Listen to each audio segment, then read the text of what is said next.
Nutrition व acupressure तज्ज्ञ doctor Ajit पागमार यांना मदर टेरेसा राष्ट्रीय पुरस्कार शांती फाउंडेशनचे अध्यक्ष पिंकी देवी यांनी जाहीर केलाय।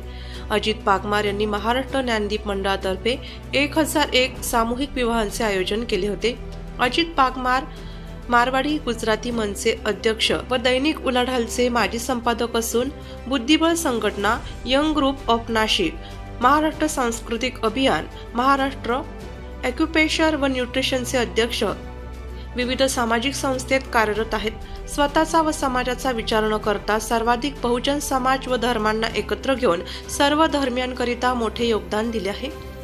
अजित पागमार यांना राष्ट्रीय मदर टेरेसा सेवा पुरस्कार मिळाल्याबद्दल यांचे माजी समाज कल्याण मंत्री बबनराव घोलप, आमदार सीमा हिरे, ॲडव्होकेट नितीन ठाकरे, गजानन शेलार, आकाश छाजेड, चांदमल भन्साळी, सुधाकर बडगुजर, गणपत कोठारी, कमलेश लुनावत आदींनी अभिनंदन केले।